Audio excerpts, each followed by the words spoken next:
From the opinion pages of the Wall Street Journal, this is Potomac Watch. Donald Trump and CNN, a pair of old frenemies, reunite for a town hall in New Hampshire that has the Trump campaign staff elated and the press corps somewhere between depressed and furious. Trump made a lot of news in this town hall, which in many ways was the real opening of his campaign for president. Did he do himself some good politically, or did he create openings for his Republican primary opponents? We'll dissect the exchanges. Welcome. I'm Paul Gigot with the Wall Street Journal Opinion page, and I'm here with two of my colleagues, Kim Strassel and Kyle Peterson. Welcome to you both. Really quite something. Trump covered a lot of ground. I thought that as try as Caitlin Collins, the moderator, tried, she might, to fact-check him in real time, it's really quite an impossible thing to do. Effectively, he kind of steamrolls right over you, which I think has something to do with the reaction from the press corps. Enormous amount of hostility to what CNN did, and we want to talk a little bit about that. But let's hit some of the news points. Let's start with Mike Pence and January 6th, which is a big focus of Caitlin Collins, and whether Donald Trump and that riot had threatened Mike Pence on that day. I like Mike Pence very much. He's a very fine man. He's a very nice man. He made a mistake. His lawyer said, you cannot move. I called him the human conveyor belt. I said, even if the votes, I talked to his lawyer, even if the votes are absolutely fraudulent, he can't say, yes, sir, he can't send back. And the Democrats played it and the rhinos played it. And then the election was over. They told him he couldn't do it. And Mike said to me, I can't do it. The lawyers told me I can't do it. They can't do it. But the lawyers were wrong, because right after the election, they all met, the rhinos and the Democrats, and they worked out a plan to make sure that future vice presidents don't do what I said you could do. Well, Kyle, was this a conspiracy of the rhinos and the Democrats to do what Mike Pence could have done but lacked the courage to do? No, I mean, my response there is that there are all sorts of things where a president is stretching the law. And if you believe the president is stretching the law and Congress passes some sort of bill to make it clear that the president doesn't have that authority, that doesn't mean that the president did have that authority. And maybe a good example would be President Biden's attempt to forgive student loans. Republicans don't think that that is currently in the law. They think that the president is beyond the law. And so if they put something into a bill that says, just to make absolutely clear, the president does not have unilateral authority to forgive student loans, that is not conceding that he previously did have that authority. What was remarkable to me about this exchange, though, about Mike Pence, about President Trump continuing to say the 2020 election was stolen, about saying he would think about pardoning perhaps a good chunk of the rioters, the protesters on January 6th, was his refusal to back down on that. It sucked up, the first 5-10 minutes of the program. Oh, yeah, a lot of it. And there, I don't think President Trump is doing himself any favors. I mean, I think he made a pitch that might resonate with Republican voters later on in the program, but I just think that he should move past that and look to the future if he wants to really be president again. Logical point by Kyle, but it's very clear that Trump is not moving on. He has his story about the stolen election. He's sticking to it. He's not going to deviate from that. I guess one question I have is when he calls January 6th a great day and defends his record and saying he wanted it to be peaceful, and doesn't quite deal with the violence that happened, said I guess a few people might have gotten carried away. The CNN moderator really thought, okay, I'm going to nail him on this. I'm going to get him, try to pin him down. And, I don't know how much this issue is really going to matter, particularly in a Republican primary where I think people are looking forward. Yeah, and that was the top line takeaway for me of this entire event was just the amount of time throughout the whole evening that he spent dwelling on the past, things that he felt he'd been wronged on, things that didn't go the way he had wanted them to. Meanwhile, the things that I think the people are really focused on, and we can go through some of these, he was also a bit vague about what he would do. To give one example, Ukraine, he said, well, we have to end all the killing.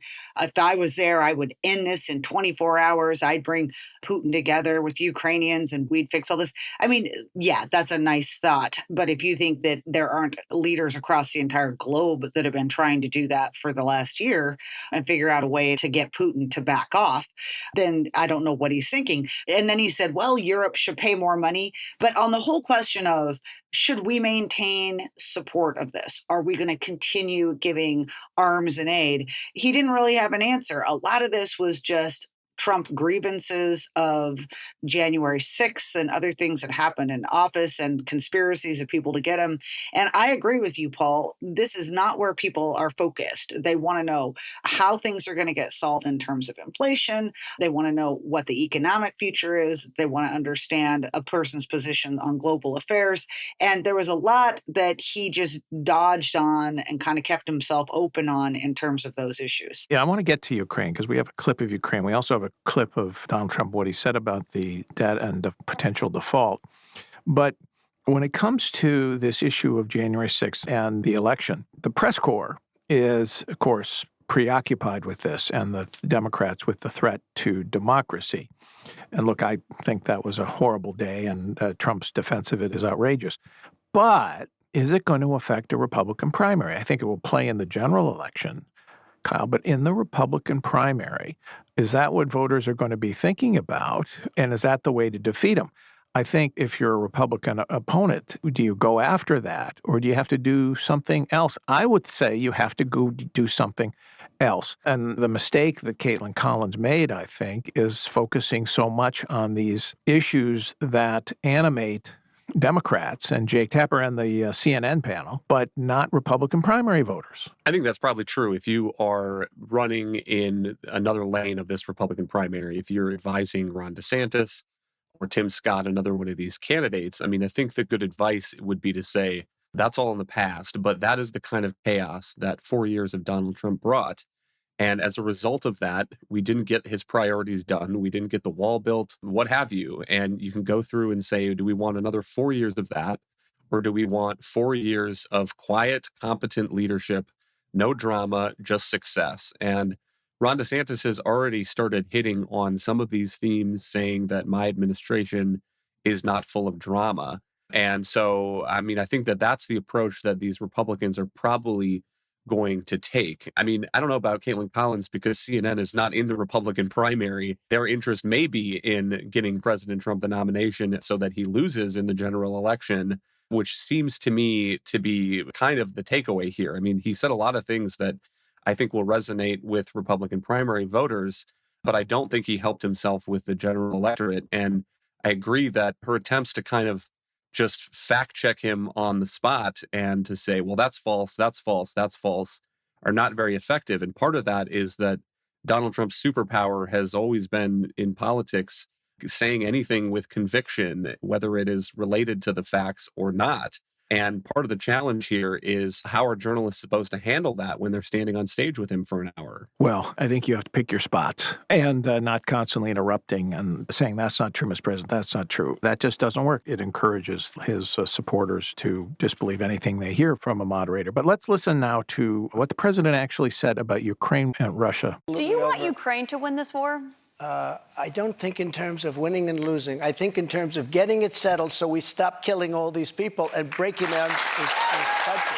Can I just follow up on that? You said you don't think in terms of winning and losing. Mr. President, can I just follow up on that because that's a really important statement that you just made there. Can you say if you want Ukraine or Russia to win this war? I want everybody to stop dying. They're dying. Russians and Ukrainians. I want them to stop dying. And I'll have that done. I'll have that done in 24 hours. I'll have it done. You need the power of the presidency to do it. But you won't say that you want Ukraine to win. You know what I'll say? I'll say this. I want Europe to put up more money because they're in for 20 billion. We're in for 170, and they should be. And they should equalize. They have plenty of money. They should equalize. Well, Kim, it was the end the war in 24 hours. I think, as you made the point earlier, I think that's actually a misjudgment on Trump's part. Everybody realizes that it's not going to be done in 24 hours. But with Trump, of course, you're not supposed to take him literally. He's really making a statement that he is somebody who can end the war. My concern, particularly with his comments about Europe paying more, is that he would end the war by giving Zelensky an ultimatum saying you either agree to the following terms, which would allow Russia to maintain significant territory in Ukraine that Putin has taken since February 24th, a year ago, or we'll cut you off. And the burden-sharing argument with Europe on this, which I very much agree. France should be giving more. Germany should be giving more. Everybody but the Brits and the Poles and the Baltics should be giving more. But I think the concern that I would have is that he would basically end the war by conceding a huge chunk of Ukrainian territory to Russia. I don't think that there's any doubt about that, Paul. And yes, the money argument in Europe is basically laying the groundwork for that, essentially saying, because we have an unfair burden here and Europe isn't doing its fair share, we're going to stop.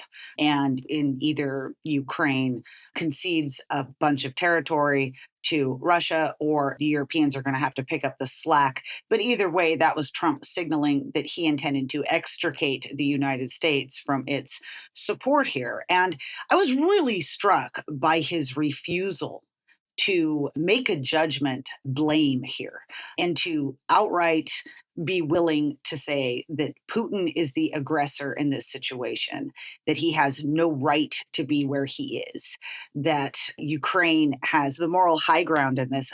There was a lot of attention paid to the fact that he also wouldn't call Putin a war criminal. I'm not quite sure that matters as much. It certainly doesn't matter in terms of the question of whether or not Ukraine will win this war or not. But his refusal to actually back Ukraine and to condemn this. Now, I have no doubt this stems in part from, in Donald Trump's mind, he is the great negotiator, right? So he probably thinks, I don't want to offend either side and ruin my credibility, my ability to come there and bring them both to the table. But, sometimes when you're a leader, you actually have to come out and say that someone did something wrong. And I think that there are certainly going to be a number of people in the primary. You saw the audience clapping. There's a certain element of the Republican Party that's become a little bit more isolationist, but that doesn't necessarily reflect the entire base.